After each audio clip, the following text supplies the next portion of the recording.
Valentine's Day to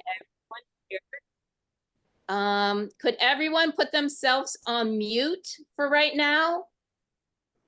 So that we don't have any background noise. Everyone good? All right, great. So, like I said, good evening. I'm Tami Sortman. I'm the president of Washington Square West Civic Association. I'm excited to see everyone here tonight. I am going to try to keep this meeting to 1 hour. We have 4 speakers tonight, so we're going to try to keep it moving, as well as we have some voting for zoning. So stay tuned, buckle up, and enjoy the ride. I'm going to do a real quick president's report.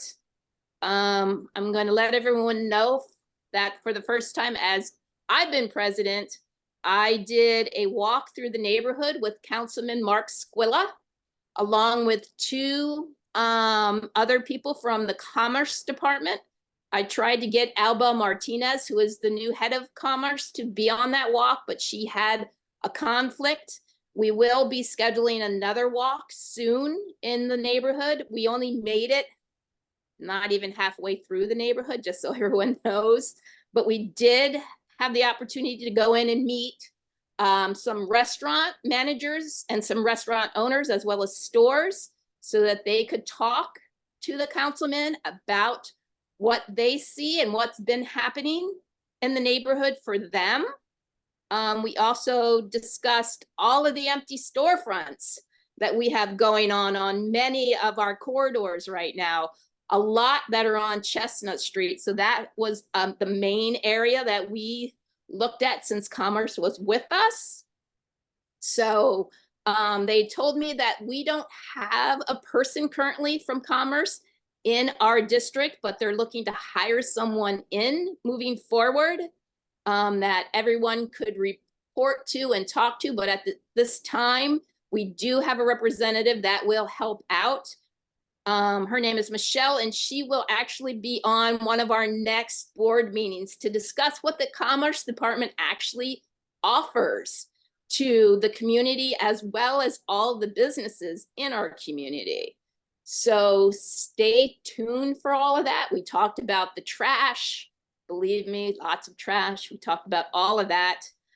We also talked about a pilot program for the neighborhood in regards to having a trash compactor. The trash compactor would actually help eliminate all dumpsters in the neighborhood moving forward. So this is a huge deal for us.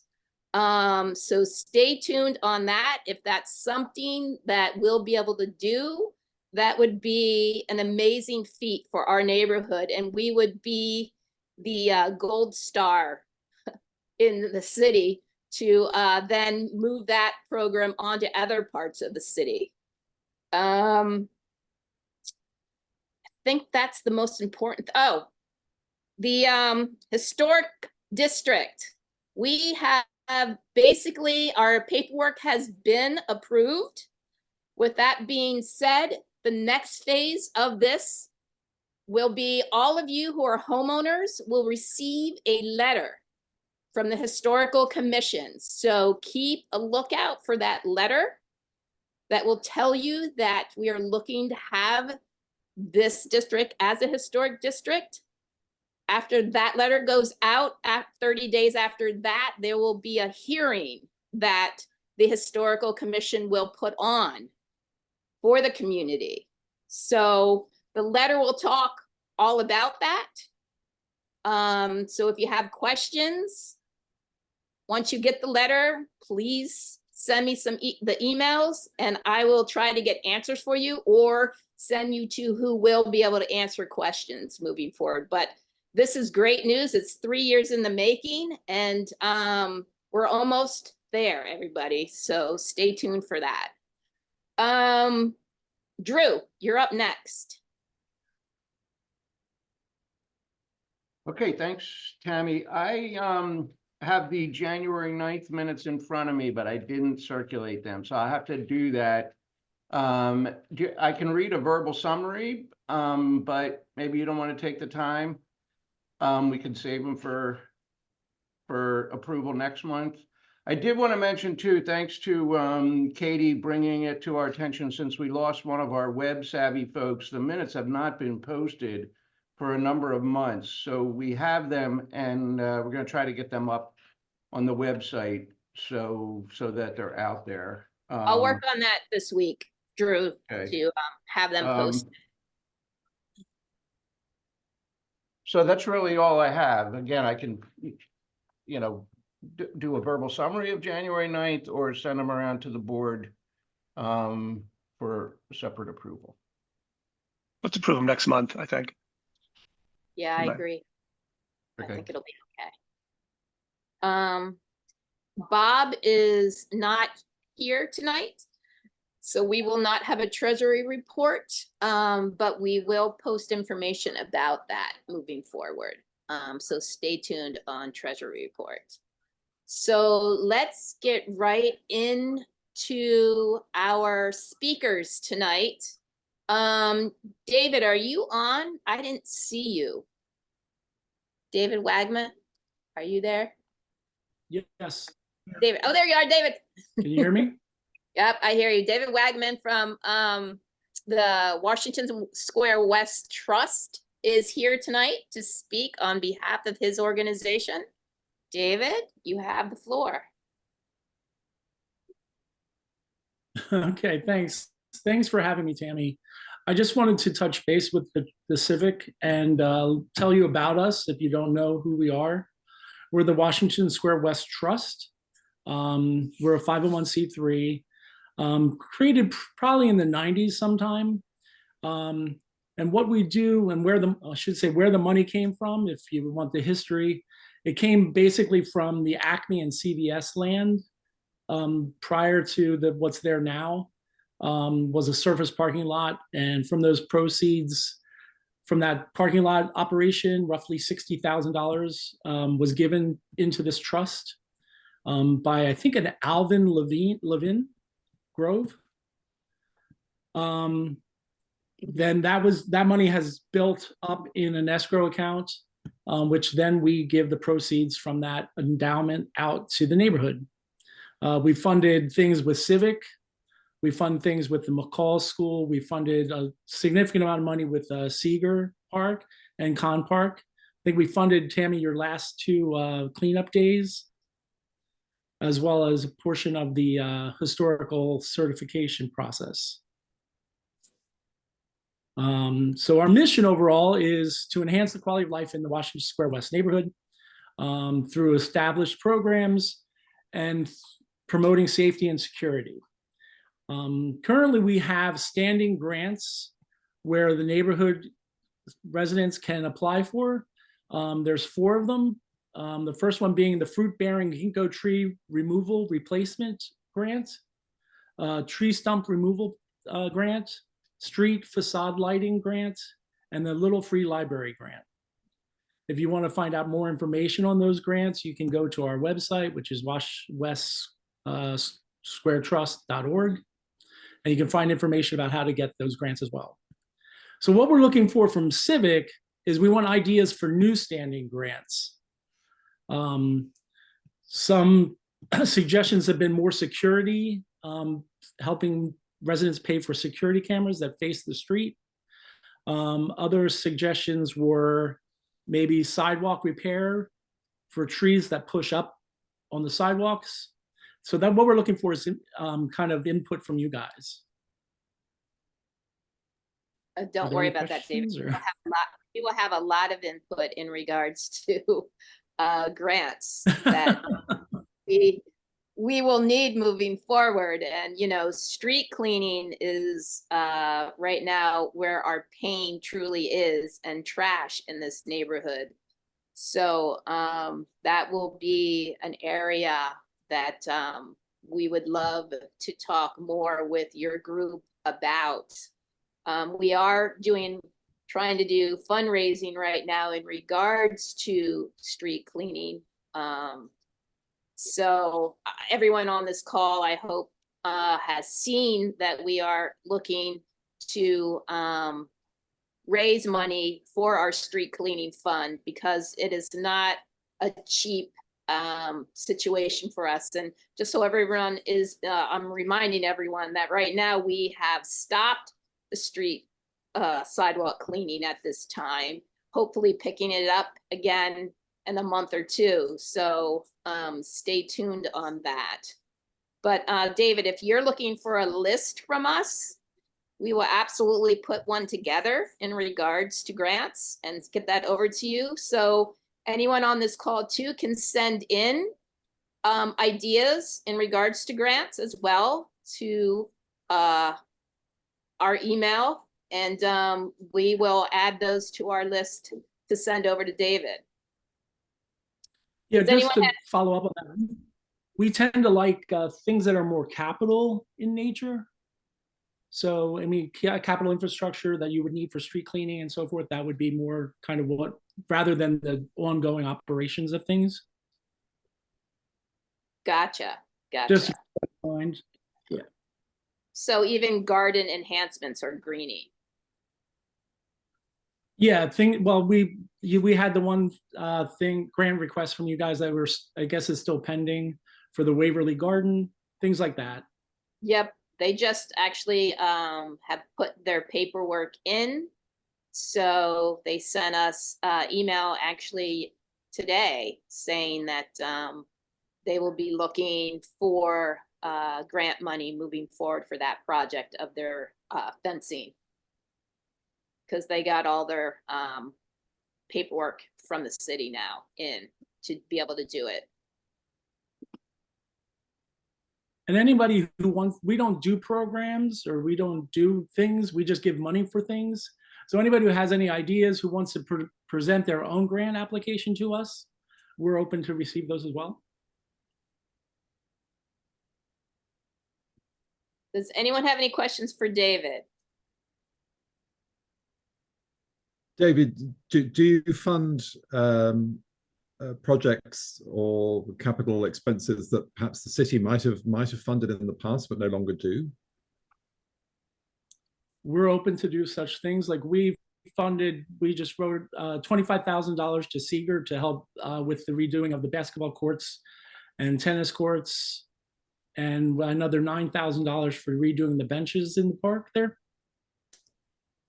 The reason I ask, I just wanted to give you an example, is that the city was supposed to be running a program for replacement of the big bellies almost throughout the city. That was announced, I think, 2 years ago, and we learnt from Councilman Squiller on our civic walk last week that in fact they've stopped that, so they're not really replacing them at all. And when these big bellies become faulty on the street corners, the block corners, they get reported for being faulty, they just get removed and not replaced and not fixed. So it may be that if we're going to make progress on improving the big belly distribution throughout the district, that we actually need separate funding for that. So I just wonder whether that would be something that we would consider, definitely. Great. Thank you. Okay. Anyone else have any questions for David? I was just gonna ask, like, what is a range of like appropriate, like asking for grant money? Like you clearly you've spent $25,000 at Seeger. That sounds like a big number to me. Is that pretty much the top, or do you go beyond that? Was at the top of our what we give. Our endowment's not that large. We hover around 225. That's invested, and we give away the proceeds. And also, if anybody in the neighborhood wants to make a contribution or donation to the endowment, we're open to receive those as well. But that seems between the I would say $5,000 to $20,000 range.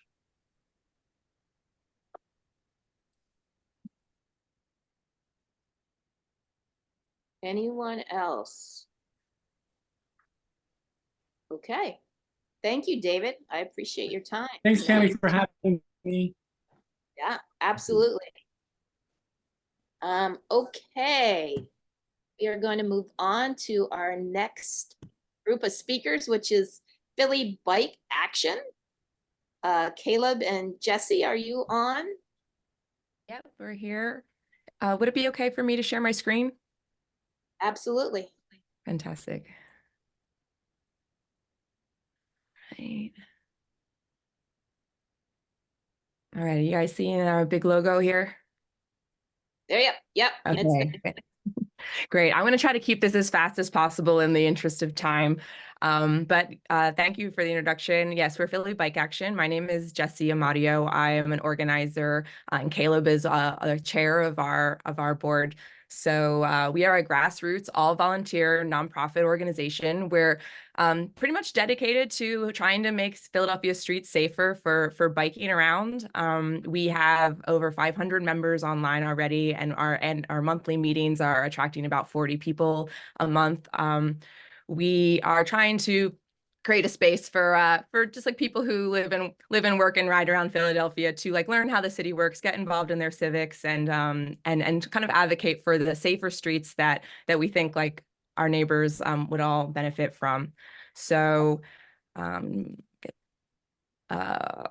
okay, so what does that mean? So advocating for safer infrastructure, obviously this is the top of mind, bike lanes. The ones on Spruce and Pine are like a high quality bike lane that we would love to see all over the city. But it's not just about bike lanes. It's also just about traffic calming, traffic safety, being able for everyone on foot to cross intersections safely. There's a lot of different things that we can do infrastructure wise to make the road experience easier and more convenient for all road users, if you're on foot or you're on car or on a bike.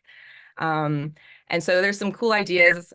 This is like a slow street. I'm going to move through these a little bit faster just to cut out a little bit of time because Philly Bike Action would love to talk to you today specifically about Spruce and Pine. But before we do that, I just do want to touch on this photo here because how do we tell if a street is safe? It's safe if kids can ride on the bike by themselves. If a kid feels like they are safe to ride to the park, or a parent feels comfortable letting a kid ride their bike to school, that's when you know that you've like achieved maximum street safety. And that's definitely our goal, and one that we really think Philadelphia like can achieve because it's a great city for biking and for walking around. And safe streets are something that there's like a variety of people that are going to benefit from. In the bottom picture, you see someone on a mobility scooter. And so we're really striving for the sort of equitable design that everybody is going to like have a better experience on the road if we can achieve it. So if that's something that you're interested in generally, you can follow us on Philly Bike Action on our Instagram or bikeaction.org and join our newsletter. We organize by city council district because city council has a lot of power to make change, and we're active in the 1 through 5 districts right now. So if you want to get involved, please join us. But like I said, today, Caleb and I are going to be talking to you specifically about Spruce Pine because it runs all the way across the city, and we're collaborating on this together. And so Spruce and Pine are a really popular route with cyclists because of the promise of a safe way to get across the heart of the city. But unfortunately, and I think if you live in this neighborhood, you'll be familiar with this phenomena. The reality is you can't actually use the bike lane for like more than even a single block because of the amount of cars that are obstructing the travel way for bikes. And it's something that is a real issue for people who are riding because they're forced to move into the car traffic lane. And we get these photos sent to us by people who are joining our membership because they find it extremely unnerving. Unfortunately, a lot of people, think the bike should stay in the bike lane, but then when they can't, it can get a little bit tense on the road. And there's quite a few more of these. But we don't want to create a dangerous situation. Less confident cyclists are going to be put off from cycling at all, which a lot of people would like to if they felt that it was safe enough. And of course, I don't think that people who are driving in cars particularly enjoy the stress of this either, because if there's a lot of erratic traffic happening on the road, it's just a recipe for disaster and frustration. And ultimately, our goal is that we could minimize the amount of interactions happening with cars and pedestrians and cyclists in general. And we can do that with safer management or safer infrastructure and design of the street so that people are just encouraged to use the space in a way that makes more sense, without having to actually people will follow what is suggested by the design of the road, more than if you just tell people, don't do this or don't do that, right? And so why are cars using the bike lane? Like, we all know the answer to this, because I think a lot of people are doing it. We have, you live on the street, you need to drop off your groceries, or contractors are visiting your house, there are Amazon delivery trucks. There's a limited space of where people can load and unload. And on-street parking is sort of congested by cars that are parked there for like a long period of time. And because of the no parking regulation, parking in the bike lane for 20 minutes or so is not really enforced. So it does seem sort of like a logical option when you're looking for a space, right? But there are some solutions to manage this more effectively. So I'm going to hand this over to Caleb now. Thank you, Jessie, for the introduction. So today I'm going to talk about loading zones. This here is a sign of a loading zone. It's basically a parking spot that's allowed for 30 minutes of parking. So this is great for delivery trucks who are dropping things off, residents who are loading and unloading groceries, taxis and rideshare, contractor parking. This is also great for businesses because having that empty spot in front of their business for customers who are stopping in and out is really, really convenient for motorists. And it's much safer for people riding bikes as well, because now there's a place for people to park on the other side of the street. Now the bike lane is left open for anybody who wants to use it, so they don't need to be swerving in and out of traffic. Already, Center City has been working with Otis to implement these loading zones, especially in front of businesses. And we received a letter of support from Fittler Square Neighborhood Association, stating their support for loading zones. So this is a video of a loading zone in action. This was taken next to Con Park on Pine Street, and it's about an hour-long time lapse, and it just shows how well loading zones actually work. You can see the other spots are long-term parking, residential permit parking, but this is a loading zone, and you can see in the course of an hour, a couple cars are moving in and out. At the end of the video, the spot is left open again for the next person who needs to stop and pick up some dog food at the pet store here.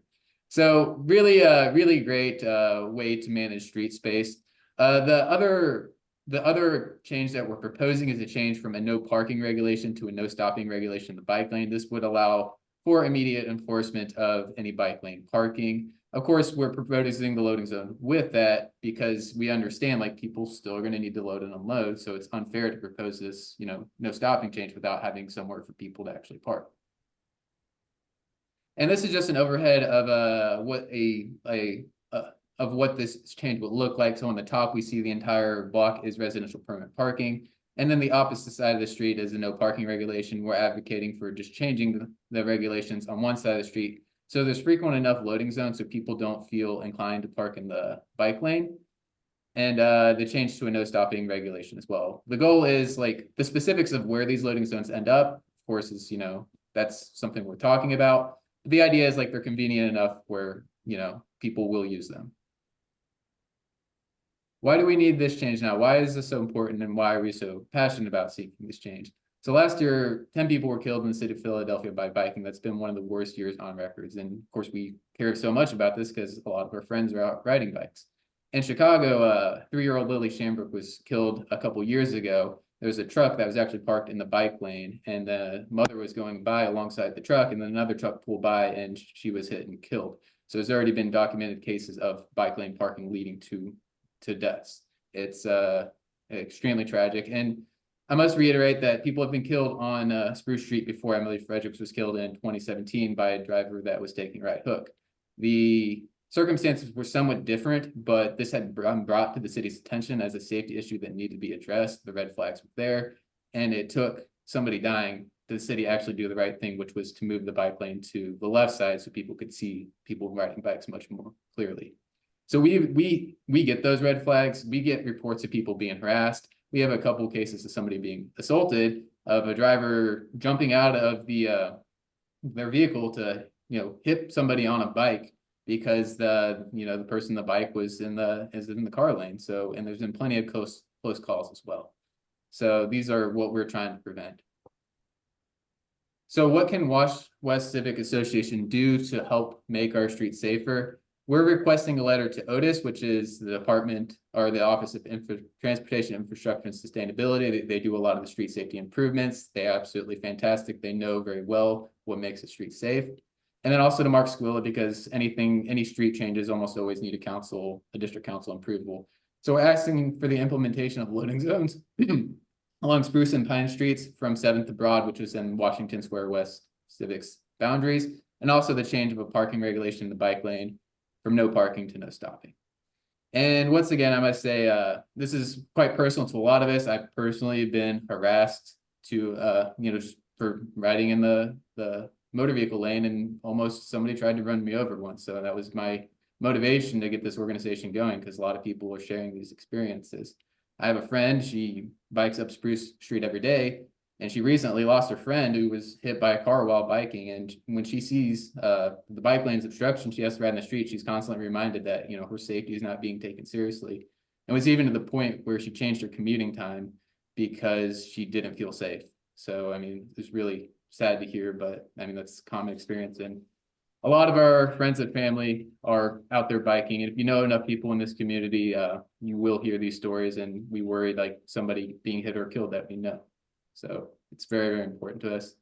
I thank everybody for your time. I will open the floor up to any questions. I know we don't have much time for questions, but any questions anyone may have on the matter. Caleb, real quick, this is Tami Sortman. Yeah. What is the difference between you guys and the Bicycle Coalition? That's a great question. So we work more locally. Our approach is a little different. We basically do a ton of community meetings on this subject, and we're organized by districts, which is very different than Bike Coalition. And we are strictly about infrastructure, so we really dial in on these issues. We don't do much athletic cycling, or they do a lot of teaching people to ride bikes. We're just focused on street changes and how to make the streets safer for biking. Or almost everybody, street safer for biking is safer for people walking too. And do you work with the department? The woman has been on a couple times speaking from the city who deals with the bike lanes. I think that probably be Jeanette. Otis. Yeah, we've met with Jeanette several times. Yes, she's absolutely a visionary when it comes to these things. She really gets she rides with her kid in the street, so she knows what a safe street looks like. Okay. Can you put back up the map of where you are? Yeah, that. Are you suggesting that you're taking how many parking spots on each block? Because I'm going to be honest with you right now, to take away more residential parking will be a battle for you, because we are losing residential parking spots every week in this neighborhood. Or Tami, I would reiterate that there is no loss of parking spots in this situation. It's just a change of regulation. And I have seen the current ones in existence during the daytime when these loading zones are needed, they act as loading zones, but there's a time limit so that way overnight people can actually use them as residential parking. We're happy with that sort of arrangement. I will say people do use Ubers at night too, but that seems to be something that we would be happy with, as long as the bike lane wasn't used for stopping during that time either. So again, how many parking spots are you thinking to take up in regards to the regulation?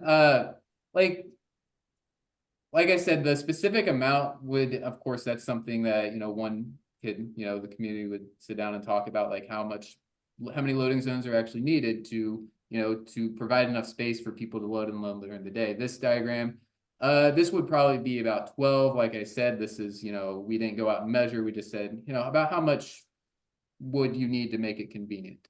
This could be 3. That could just be ends. The question is is it enough to get people to use them and not just park in the bike lane because it's more convenient?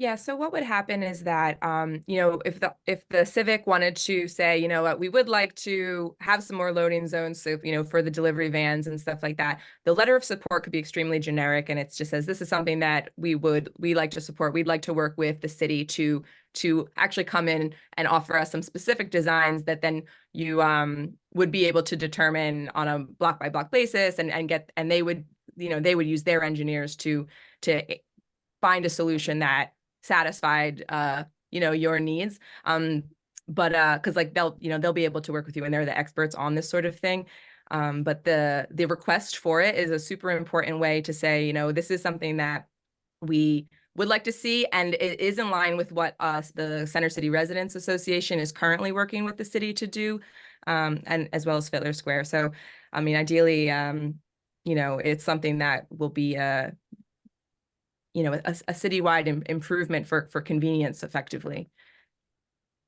Jonathan Broh, what were you trying to say? I'm sorry.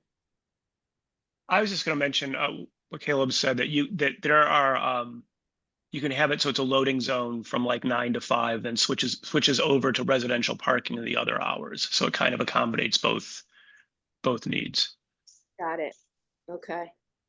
So the only concern that I know some people are going to raise in regards to this is when they live on the other side of the street, the side that the bicycle lane is on, and they're trying to unload their children or groceries or whatever, that, that is a reasoning for them to pull into the bike lane. I'm not talking about these trucks that pull in and sit there for hours on time. I'm talking about families with children and things. So parking on the other side of the street and then trying to bring your kids across that street, it could be an issue for some people. So I'm just going to bring that up because they have brought it up to me. And so that's why I'm suggesting, or not even suggesting, but just making a statement in regards to that. So I'm not sure if we're still thinking that we would give, I thought I've been told in the past that there is like a 10-minute or 5-minute grace period to be able to park in the bike lane, to unload and then move. I'm not sure if that's still true now or not. Rob, Ryan, are you on this call? I am, and that is correct. When we originally put the bike lanes in, and that was 15 years ago, most of the community did not want it, and we went with some concessions to give people a chance to temporary park. We have elderly people, we have gay people that have a hard time walking, and so there was concessions made at that time. So I just think much more conversation has to be discussed about how we implement this without taking away parking. And also, I live on Spruce Street, and we have multiple contractors and people trying to do stuff multiple days with people moving in and out. It's going to be a hard sell because people are moving in and out all the time, and we have deliveries. So I think we'll have to really look at this and see if there's a way we can get this to be implemented. But also, like I said, we were part of the first group that contested some of these things, and there were some concerns where homeowners and people that live in the neighborhood, so voices were not being heard. So I think if you could put your contact information in there so we can have more discussions, that would be great. Absolutely. I Our mean, contact is right here. One of the things that we had discussed a while ago was, possibly it's something where it's no stopping during rush hour. So maybe it's no stopping during the hours where bikes are in the lanes the most. So it's not exactly, so it'll be, choose times 7:30 to 9:30 and 4 to 6, because the people who like understanding, I'm a person who unloads my family all the time on Lombard. But usually I'm not loading during rush hour. Usually I'm not doing in the morning. So it's something that I think might be able to accommodate, 80 to 90% of both sides' needs. That's a great idea. I know some people had their hands up. I can't see because we have the screen up. Oh, I can share. I can stop sharing. Okay. Sally is, I mean, it's Sallie. You're muted. We can't hear you at all because you're muted. All right. I guess they don't want to talk. There you go. Oh, there you go. Okay. Sure.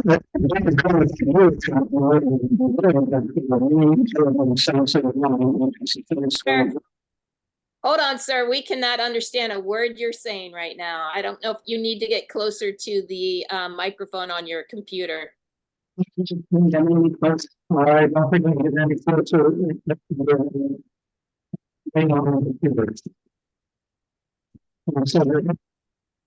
We can't hear anything? No, we can't understand.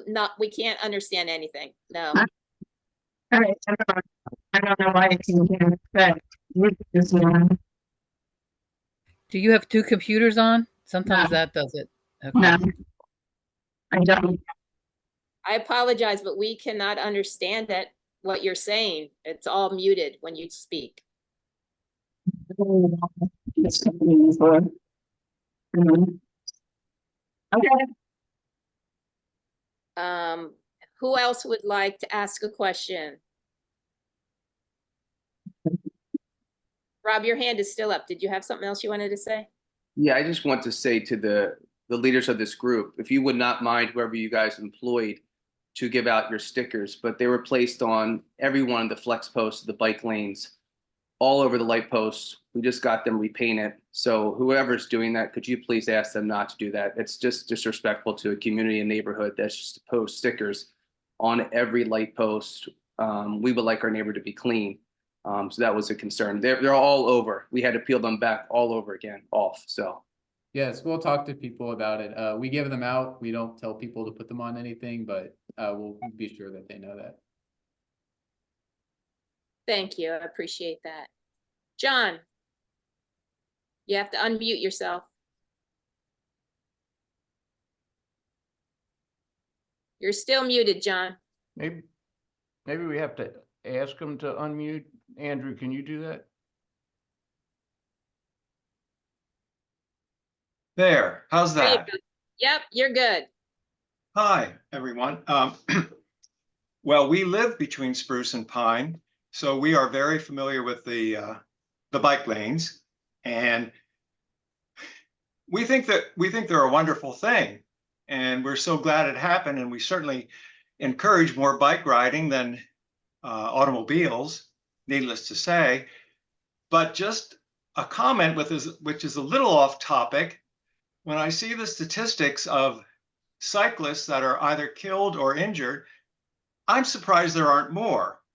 And not exactly from the point of having to leave the bike lane, but by so many cyclists not adhering to the rules of the road. And come on, people, all of you out there, if you drive a car and live in this city, how many bicyclists they do not stop at a red light, or they swerve in between cars. So that's my only comment there. Yes, keep up the good work with your bike lanes. And I think it's very positive to have loading zones. I think that's a very good initiative. But what can your group and other bicycle groups do to help us? We who do not ride bikes, we're very fearful we're going to kill someone. I think good design is absolutely essential for preventing conflicts between motor vehicles and bikes or pedestrians. Design is the cornerstone of all of this. Whenever design is clear, people use the infrastructure appropriately and safely. This has been demonstrated time and time again in the Netherlands, where they've done this for 50 years. It's very clear where everybody should be on the street, and people trust the infrastructure will keep them safe. I will say, of the 10 people killed last year, none of them were killed because they were running red lights. They were killed because the driver was speeding and they were hit. They were hit by a very quickly, moving vehicle that weighs, it's pretty heavy. They can be very deadly. So that's why we focus so much on design. That's our priority. Well, I think you can design all you want, but red still means stop and green means go. Okay. And until someone gets past this color blindness of bicyclists, you're going to have more accidents just in these intersections. Okay. Okay. Sorry, yeah. I don't want to take up too much time if we need to move on, but we could keep talking about this for sure if we want to do that. There is a question in the chat, Jessie. Mhm. The people who were trying to speak earlier, if you can look at the chat. Loading zones prior to bike, we live on some no parking sign. Place of loading zones. Yes, the reason we are advocating for the loading zones on the opposite side of the street is so people do have a place to load and unload. That's why we're not just proposing a no stopping regulation, is because that would be unfair. People do need a place to load and unload. The loading zones serve that function, so people do have a place to stop. And that's why we advocate for both when we're talking changes of street use. Okay. Yeah, and I think that there's something to be said for, 15 years ago, there was a lot less commercial deliveries happening. Like, things have changed a lot in our city and the amount of basically delivery trucks and packages deliveries. And I think that there's a lot of conversations that we can have about what this compromise looks like, or what is the best arrangement for everybody. And I think that there can still be these like end of block loading zones that are more for commercial vehicles, or taxis and stuff like that. And then even if it is a no stopping regulation, I'm pretty sure, and you can correct me if I'm wrong, but I'm pretty sure that like if it's a family that's unloading a kid and the driver is still in the car and the lights are on, the door's open, like your PPA is not going to come up and ticket you like on the spot, right? Even if it is no stopping. The no stopping regulation would be for people who have parked their cars, turned it off, walked away for 30 minutes. That's the kind of parking that we hope we could eliminate in the bike lane as much as possible. But I really truly feel like there would still be flexibility for, the elderly or kids and that kind of stuff. And there'll be plenty of opportunity to put in loading zones that commercial vehicles and contractors and taxis can and should take advantage of, so that it's just not every single vehicle is using the bike lane. I think that's something that we could definitely work together to find something that could satisfy everybody to some extent. I agree, Jessie. You're absolutely correct. Are you working with the parking authority as well? Because there's usually the ones that have the street signs put up in the end. I know I've walked around with them in the past when we wanted to designate and have more loading zones, or take loading zones away where they make no sense anymore because there are no businesses there anymore or anything. So they have been the go-to group when we were doing these designations in the past. We are actually having a meeting with the PPA. It's a public meeting, so anybody who wants to come can come. Specifically about bike lanes and parking regulations. It'll be at the Ethical Society. I think it's the first Monday of every month at 7 p.m. So they're our next speaker. Each month we have a speaker from the city or a council person or organization speak, and we arrange to have the PPA speak.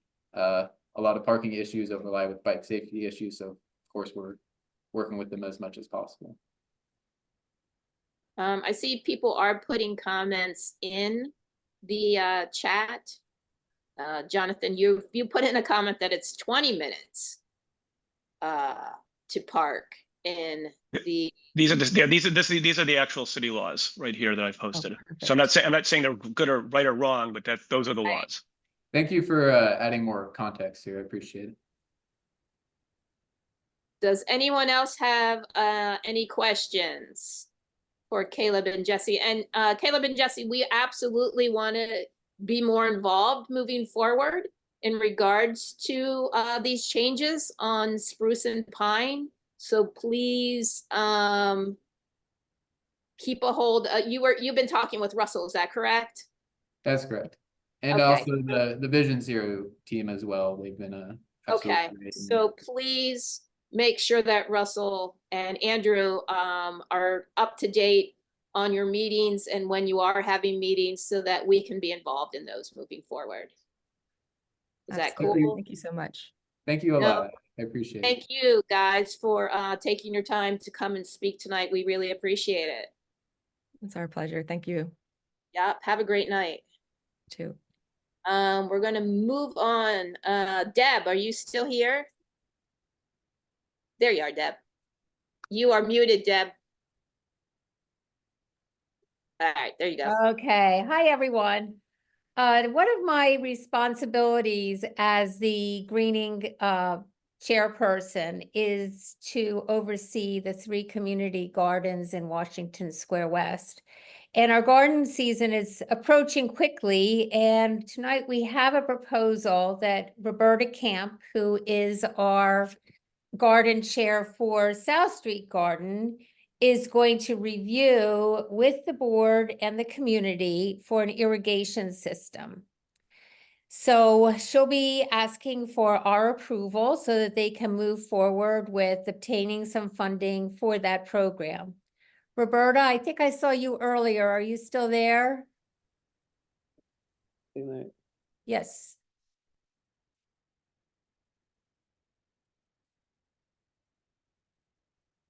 Roberta? It'd be unmuted. You need to click on Yes, the we can hear microphone. you. Go ahead.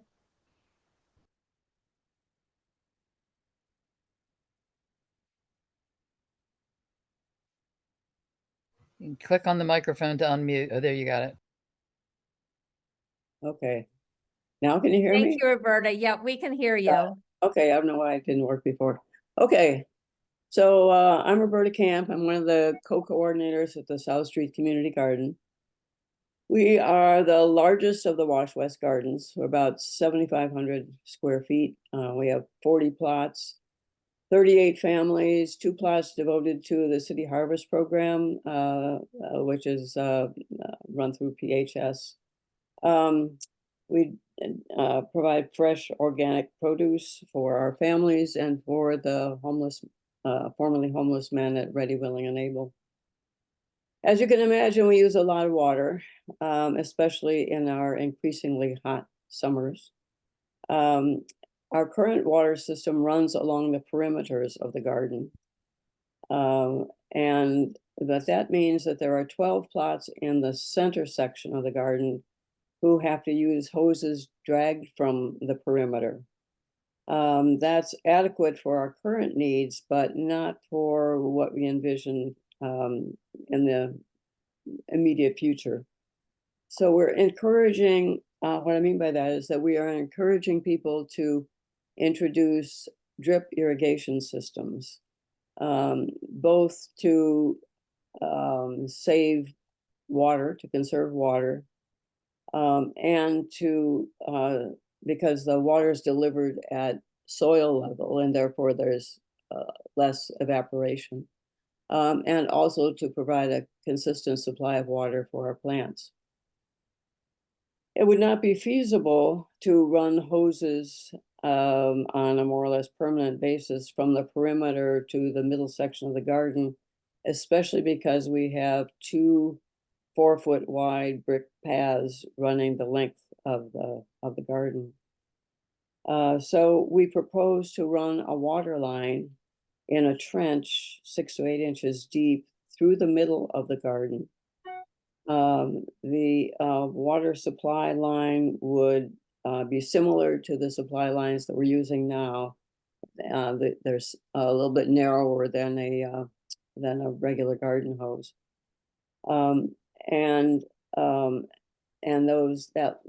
That line would be protected by a corrugated pipe. So there'd be a corrugated pipe and then the supply line inside. I think Deb sent you copies of the proposal that we developed. If you look at the last page of the proposal, there's a schematic that shows you where the proposed additional water line would be run through the garden. So there would be connections at 3 spaced intervals. Each of those connections would be able to serve 4 garden plots. People could connect a hose to any one of those spots and then connect their drip irrigation system to their hose. We would be using the same supply lines as in our regular water system, the same kinds of fittings, so we would not have a whole different set of replacement parts that we'd have to worry about. The labor would be supplied by garden volunteers. We have people who are eager to get that pickaxe into the ground and start working on the trench. And the same people who've been working on our existing water system would install the pipe and the hose and the fittings and the hose stands. The materials that we need are described in detail in the proposal. And there are even some illustrations of some of those materials. None of them are very expensive, but there are many of them. And in addition to those materials, we need to have a plumber come to help us fix the leaky shutoff valve that we're now dealing with. Big problem there is finding the connection to the city shutoff valve. But that's something that only a plumber can do. Okay, so that's what I have. Thank you, Roberta. Does anyone have questions? Hey, Deb, it's Casey. This isn't a question, but rather, did you see the email I sent to you? And Yes, I think did. And then I sent the proposal to Justin. I haven't heard anything back. That was maybe 3-4 days ago. Okay, maybe I'll ping him, Roberta, because I think if the garden can get funding from PHS, that'd be great, and it's what PHS exists for. Okay, yeah, I looked at the description of how their grants work. I think the thing that would be challenging for us is that they like to secure the materials themselves or to pay a contractor. And these are, we have a series of lots of little things that need to be bought. And I think that, I'm not sure how that would work, but I think talking to Justin might help to clarify that. Thank you for your connection with Justin. No problem. So Roberta, are you looking for an approval to move that forward, or are you looking for approval on funding? What are we We're looking for an approval so that we can submit to, so that we can look for funding. Okay, got it. I guess that's something we can vote on right now. We do have a quorum. So can someone put forth? I'll make a motion that we approve their ability to seek funding for infrastructure. I second. All right. I second. All in Sukrit. favor, raise their hands so that Drew can see. Board members only, folks, are voting. Is there anyone opposed? Let's just do that. Anyone opposed? No one's opposed. All right, Drew, you've got everyone's approval. All right, Roberta, you're good. Okay, thank you. Thanks, Roberta. You're very welcome. All right, we got it. Thanks, Bobby, for everything you do. Oh, thank you, Sukrit. We got to keep this moving. So, Deb, do you have anything else you want to talk about in regards to your committee? I do not. I do not. Okay. We're all set. All right, great. Peter, your new committee, would you like to give a quick report? You are muted, Peter. I will give you a quick report as I'm conscious of time. So we had our first meeting of a subcommittee that we formed to focus on trash, because we didn't exactly have one before that was so dedicated to that issue. And it's something that has exercised me since I moved here 2 years ago. So we've had that meeting, and we've brought in the enthusiasm and energy of Barbara Avenitis, who's also on this call, who's one of our members, although not on the board. So she and I have met, and then we have and agreed that we need to focus our energies together through the committee on new activities that can help really from the ground up rather than the top down. There is a bit of a history, I think, of top down, of an expectation that trash cleaning in the district is a top down issue. In other words, it's up to the city, and what the city doesn't do doesn't get done, or what the city doesn't do and private contractors don't do at considerable expense doesn't get done. So I'm really looking through this committee, and I think Barbara too, to see what we can do from the bottom up, as well as seek new sources of funding for those cleanup projects that have already been happening and that could yet happen. I'll just remind you that we're in this interlude when we don't have a current contract with city centre districts, and during that period, which I hope doesn't last for more than just a few weeks through the end of the winter, we are looking at whether that contract should be renewed, and that's an issue ultimately for the whole board, but also, you know, the terms on which that contract should be renewed, either with city centre districts or with an alternative supplier. And so in that time, we're also looking through this committee to understand a bit more what is being done, what is not being done, and also where the trash hotspots are. Anybody who walks through Wash West extensively will have their own idea of where the hotspots are. Some of them are predominantly commercial streets, and many are predominantly or exclusively residential. And just to focus our efforts in this period, one of the topics that we talked about in the subcommittee was block captains. Now, and I undertook after that meeting to talk to the city about what history there was of block captains in this area, and I spoke to a gentleman called Perry Speller, who's responsible for overseeing the block captain program in the 6th police district, of which Wash West is a part. And he was very pleased and proud to tell me that 34 block captains are currently engaged across the 6th police district. But when I asked him to focus his data on Wash West, lo and behold, there are 0 block captains in Wash West. Not many people I've told this to since are very surprised. I won't go into why they're not surprised, except to say that I wasn't completely shocked by that number either.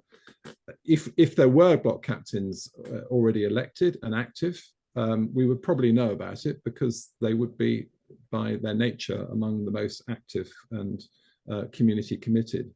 So what I would like to take forward from this is that we at least go through the exercise of a campaign to identify some blocks, particularly residential blocks, where they haven't got commercial funding, but there is the potential for some volunteer activity. And by the end of the year, my goal is that we identify and recruit maybe 5 block captains from blocks where there is an appetite for that to happen. The block captains, essentially, you can read more about it on the city website. They're overseen by the Philadelphia Beautiful Committee, of which Perry Speller is tasked. And having the opportunity to stand as a block captain and be elected by your block is essentially the aim of that initiative. If anybody, I'm a great believer in leading from the front and leading by example. So I'm willing to kick this off by standing for election as the block captain of the block that I'm on, which is the 1100 block on Spruce. I've actually been doing it unofficially for about 2 years anyway, unelected. And I think there are some residential blocks where people are also doing what I do, which is basically pick up other people's litter. Because once every 2 weeks through a city centre district cleanup is helpful, but it's not nearly enough. So if anybody would like to volunteer or put themselves up for election, please do contact me, let me know, and I will give you some more information on it. So that's one of the initiatives. Another one is looking for alternative sources of funding that will help us to have more regular cleanups through contractors. And it was great to hear from the Wash West Foundation, the Wash West Trust this evening, that is one possibility, that there could be some funding through that. But it's not for recurring activities. So, contracted cleanups probably won't get money from the Wash West Trust, though perhaps the replacement of the odd non-functioning or absent big belly might. So this again is another initiative that we'll be looking at through the committee.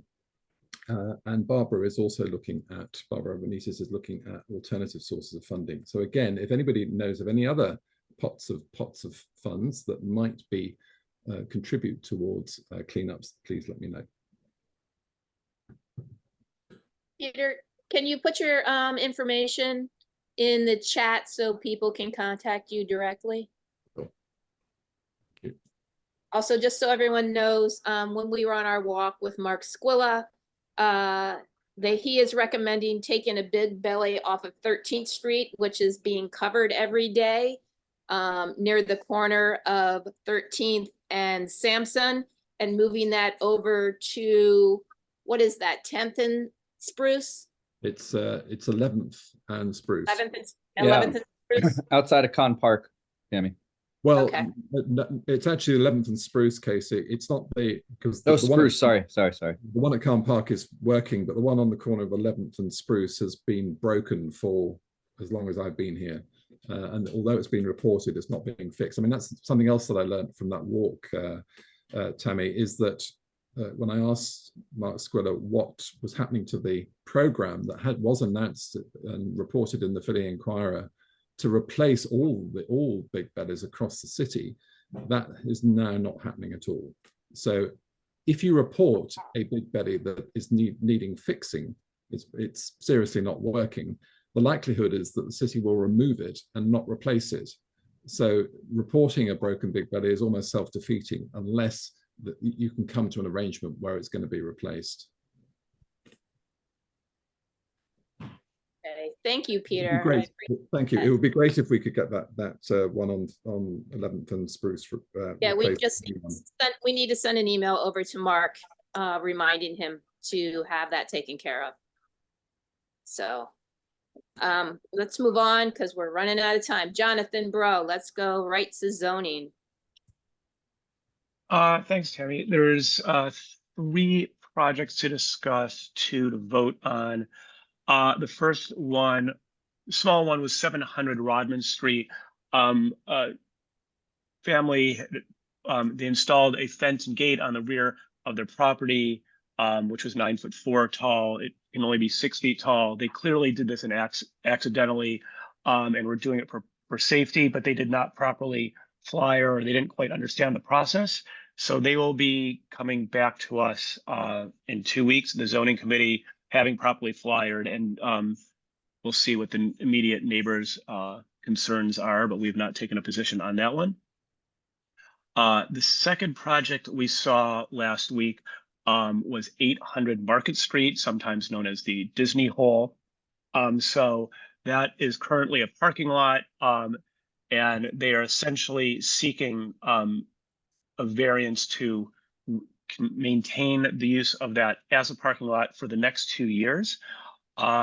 Specifically, you're not allowed to have parking in at a ground level in that zoning category. You need to provide bicycle parking. Basically, you need to provide parking as if there was a building there. So a surface lot is not allowed by code.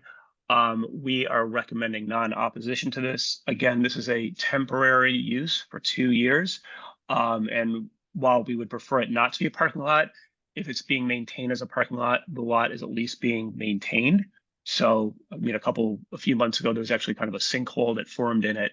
And because there's an active lot there, it was, maintained and kept up. It's maintained pretty well. We haven't had any issues with it. There was no objection to it at the presentation, and so we are recommending non-opposition. And I'd like to separate the votes out per case. For the last one, I'll take a little bit of time. Yeah, Drew. Who owns that again? The Goldbergs? Yes, Goldberg Group. Goldberg Group. And they've owned it since like the 60s or 70s or something. They own it for a while. They still intend on developing it, but, current, market conditions between finance rates and other market demand and so forth, they're just not in a position to develop it. Right. So again, they're asking for a variance, and this will be the last time that Councilman Squilla supports an extension of this use variance. We've been informed. Probably, dare I say, might relate to the arena project at some point. Possibly, but there was nothing specifically stated regarding that. So again, the committee is recommending non-opposition. So does anyone I'll want second to that. make that's a motion? Yes. So Okay, so Drew would second that motion. All in favor? Raise your hand. Is there anyone opposed on the board right now? Speak up if you are. No one opposed. Okay, Drew, you're good to go. Got it. Thank you. okay, and the final one, let me share my screen for this one. So this is 708 Sansom Street, otherwise known as Jewelers Row. This is for the erection of a high-rise structure with 99 dwelling units, 50 parking spaces, 12 compact spaces, loading spaces, and other aspects of the building as accompanying use. There are 3 variances they are seeking. One is for the above ground parking. The second one is for the maximum floor to area ratio, and that's the amount of area they can be built based on the amount of area of the site. And the third one is for the drive aisles which are only 18 feet, need to be 18 feet wide, but the proposed is only 0 feet wide. I will just kind of quickly show the project for folks who have not seen it. And so this is a 2-part kind of commentary. So first, they presented to us twice. There was a little bit of discussion on the parking. They are putting a lot of function in the ground floor. So parking enters off of 7th Street. There's a drop-off court here and then continues up the parking ramp. It's a valet parking, and then loading and all the other vehicular activities occur in this. We had a lot of discussion on this, but ultimately the committee thought that while there might be some concerns with it, it's ultimately an ownership concern, and we were not concerned with this backing up into 7th Street or causing issues with the community. And we are in non-opposition to all of the variances being sought. I mean, it should be noted that, there are members of the committee that are very vocal against the prior development that was being proposed and very concerned about larger developments in the city. And the committee, this was a unanimous decision by the committee of non-opposition to these requested variances. Society Hill will be putting out their own view. I think I know they have more concerns with the parking and are seeking to meet with the developer. But the committee made the decision that Washington Square West can put out its own statement on its own behalf, and Society Hill can act on its behalf in whatever way it sees fit. So stop sharing my screen for the moment. And again, so we are making a recommendation of non-opposition to the variances being sought for the proposed development at Jewelers Row.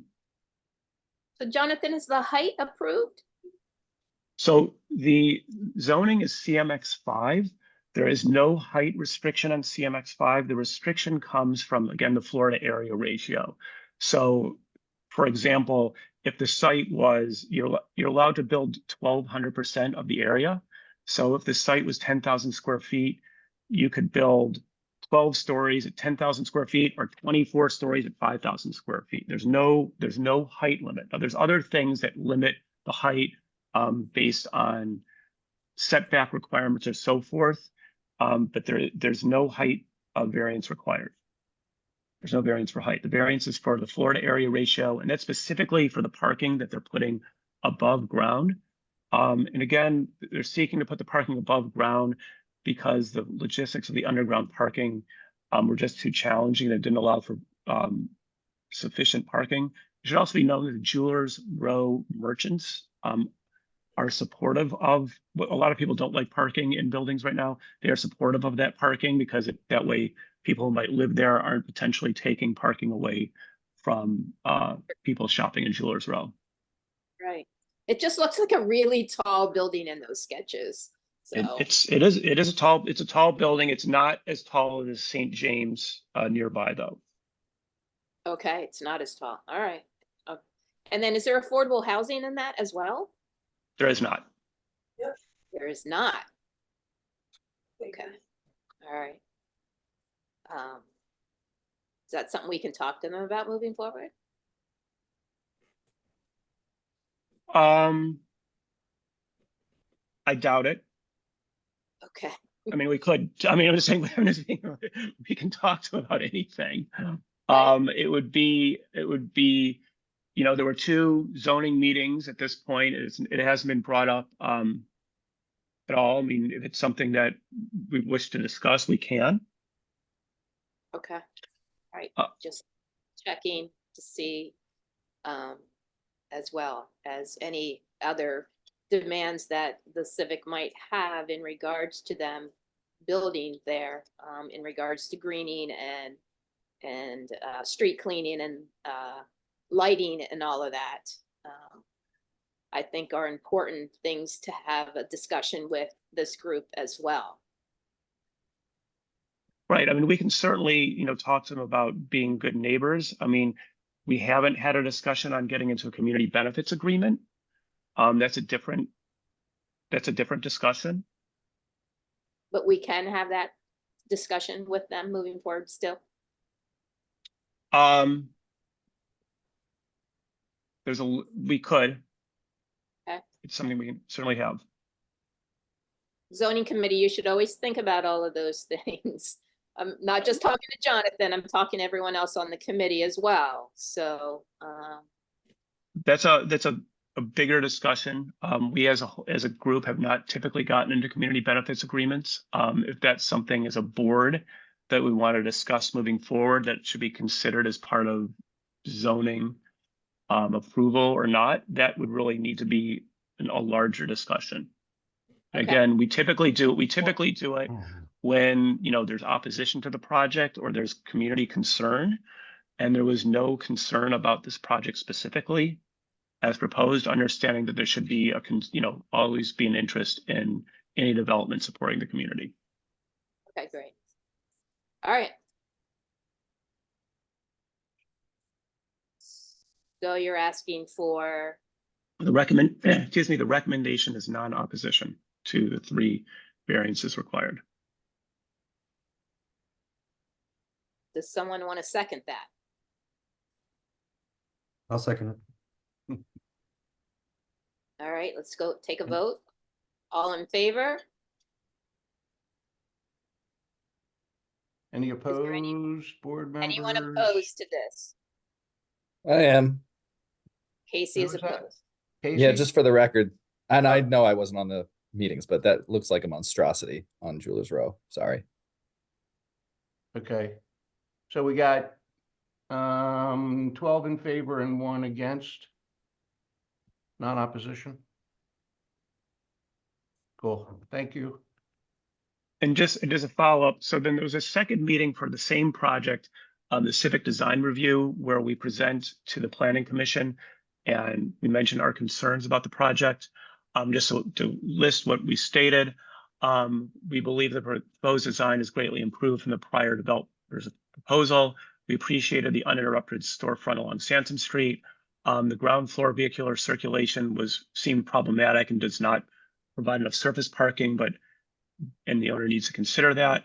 And there needs to be much better consideration for the detailing between the proposed development and the existing historic building at 7th and Sansom Street.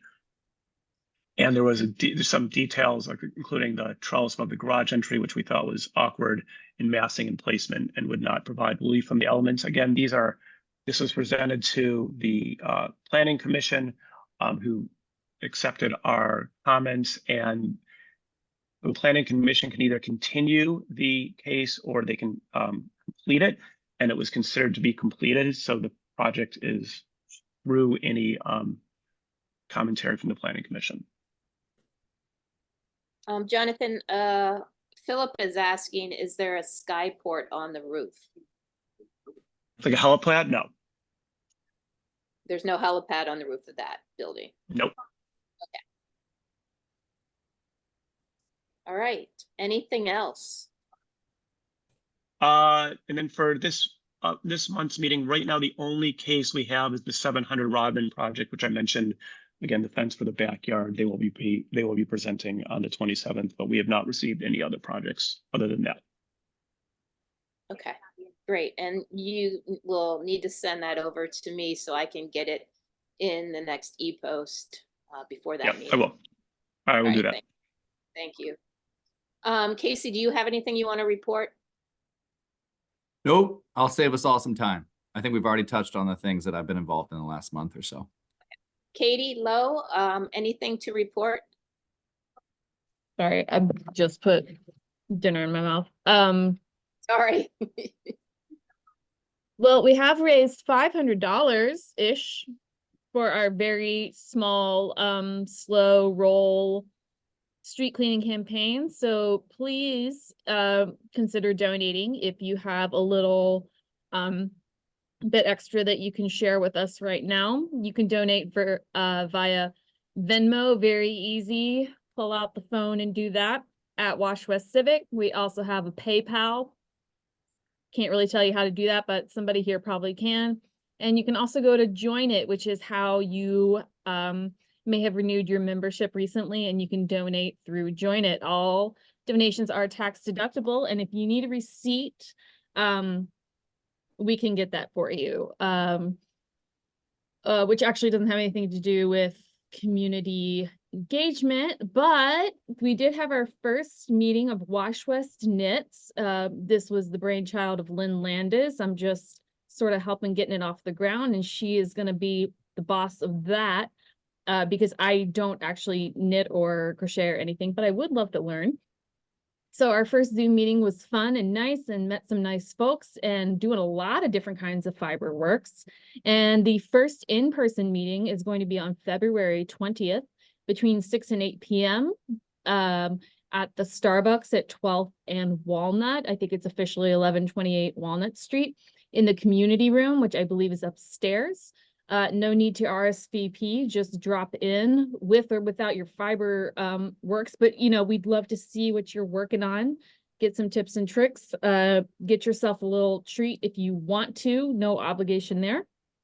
And the last thing might be that looking for plant exchange in April. I've already talked very briefly with Con Park, our partners years past in this, and we're looking at the weekend of April 13th and 14th. Probably going to be like the 13th with the rain date as the 14th, since spring is always a little iffy. So if you'd like to participate in the plant exchange, keep that in mind. You can start clipping your little house plants and other plants now and put them in some water and get them going so they're ready to root and plant in April. Thank you, Katie. Russell, do you have anything for membership?